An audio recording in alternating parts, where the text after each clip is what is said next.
আসসালামু আলাইকুম দর্শক, খুবই গুরুত্বপূর্ণ একটা খবর। কালবেলার খবর। পায়ে শেকল পরিয়ে ভারতীয়দের ফেরত পাঠালো যুক্তরাষ্ট্র। ভারত বরাবরই দাবি করে আসছে যে নরেন্দ্র মোদীর সাথে ডোনাল্ড ট্রাম্পের খুবই ভালো সম্পর্ক এবং বন্ধুত্বপূর্ণ সম্পর্ক, কিন্তু সেই সম্পর্ককে উপেক্ষা করে ভারতীয় অধিবাসীদের ফেরত পাঠালো যুক্তরাষ্ট্র। ডোনাল্ড ট্রাম্পের নির্বাচনী প্রতিশ্রুতি ছিল যে আমেরিকা থেকে অবৈধ যারা বসবাস করছে তাদেরকে উচ্ছেদ করা।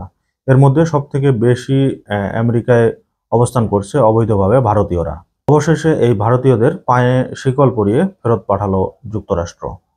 খবরের বিস্তারিত বলা হয়েছে যে অবৈধ ভারতীয়দের দেশে ফেরত পাঠাতে শুরু করেছে যুক্তরাষ্ট্র। দেশটির সামরিক বিমানে অবৈধ ভারতীয়দের ফেরত পাঠিয়েছে। এ নিয়ে রাজ্যসভায় তোপের মুখে পড়েছে ভারতের প্রধানমন্ত্রী নরেন্দ্র মোদী।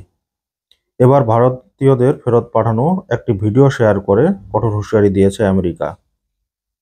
ভারতীয় সংবাদ মাধ্যম আনন্দবাজার এমন একটি প্রতিবেদনও জানানো হয়েছে। প্রতিবেদনে বলা হয়েছে, অবৈধ ভারতীয়দের বিমানে তোলার একটি ভিডিও পোস্ট করেছেন আমেরিকান বর্ডার প্যাট্রোল ইউএসবিপি প্রধান মাইকেল ডাব্লু ব্লাঙ্কস। এ সময় তিনি হুঁশিয়ারি দিয়ে বলেন, বেআইনিভাবে আমেরিকায় প্রবেশ করলে তাকে বের করে দেওয়া হবে। 24 সেকেন্ডের ওই ভিডিওর শুরুতে মার্কিন C-17 বিমানের দরজা খুলে যেতে দেখা যায়। এরপর বিমানে রাতের অন্ধকারে হাত কড়া পরিয়ে ভারতীয়দের বিমানে তোলা হয়। এ সময় তাদের পায়ে শিকল পরানো ছিল, এমনকি বিমানের সামনে মার্কিন কর্মকর্তাদেরকেও দেখা গেছে। ইতিমধ্যে আমরা শুনেছি যে আগামী সপ্তাহে ডোনাল্ড ট্রাম্প এবং নরেন্দ্র মোদীর একটা বৈঠক হওয়ার কথা রয়েছে, এমনটাই খবর ভেসে বেড়াচ্ছে সোশ্যাল মিডিয়ায়।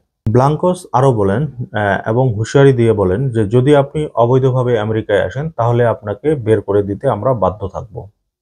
এবং আমরা যেটা দেখলাম যে ভারতীয়দের কিভাবে হাত পায়ে শিকল পরিয়ে তারা বের করে দিলেন। তবে সূত্রের বরাদে এনডিটিভি জানিয়েছে, বিমানে থাকা সকল ভারতীয় নাগরিকের বিষয়ে যাচাই বাছাই করা হয়েছে। তাদের দেশে ফিরতে নয়াদিল্লিও সহযোগিতা করছে। এভাবে একের পর এক ফ্লাইটের মাধ্যমে অবৈধ ভারতীয়দের দেশে ফিরিয়ে আনা হবে।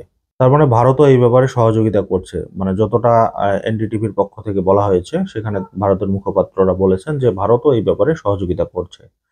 তবে ভারত কতটুকু সত্য মিথ্যা বলছে এটাই কিন্তু মূল বিষয়, যে ভারত একটা নিকৃষ্ট রাষ্ট্র। তারা কিন্তু সর্বদাই মিথ্যাচার করে এবং মিথ্যা প্রপাগান্ডা ছড়ায়। তবে এই ব্যাপারে ভারতীয় পররাষ্ট্রমন্ত্রী এস জয়শঙ্কর বলেছেন, যারা অবৈধ অনুমোদন ছাড়া যুক্তরাষ্ট্রে বসবাস করছে তাদের দেশে ফিরে নিতে ভারত সরকার প্রস্তুত। ভারতও এই ব্যাপারে প্রস্তুত যে তারা তাদের দেশ থেকে যারা আমেরিকায় অবৈধভাবে বসবাস করছে তাদেরকে ফিরিয়ে নিয়ে আসবে। আসলে নরেন্দ্র মোদী একটা বিপদে পড়ছে। মানে তার চতুর্পাশে হচ্ছে শত্রু রাষ্ট্র। বাংলাদেশের সাথে তাদের একটা ভালো সম্পর্ক ছিল হাসিনা সরকারের সময়, সেটাও এখন আর সেই সম্পর্কে নেই। কারণ তারা যেভাবে চাইছিল বাংলাদেশকে ব্যবহার করতে, এখন তারা কিন্তু আর সেভাবে ব্যবহার করতে পারছে না। এই জন্যই মূলত বাংলাদেশের সাথেও তাদের একটা খারাপ সম্পর্ক অলরেডি শুরু হয়ে গিয়েছে। তবে ভারতীয়রা যেভাবে সারা বিশ্বে তারা মিথ্যাচার ছড়ায়, এটা কিন্তু তাদের জন্য একটা প্রাপ্য। এবং ভবিষ্যতে ভারত যে কি হবে এটা একমাত্র উপরওয়ালাই ভালো জানেন। তো দর্শক, আজকের মতো এই পর্যন্তই। আল্লাহ হাফিজ।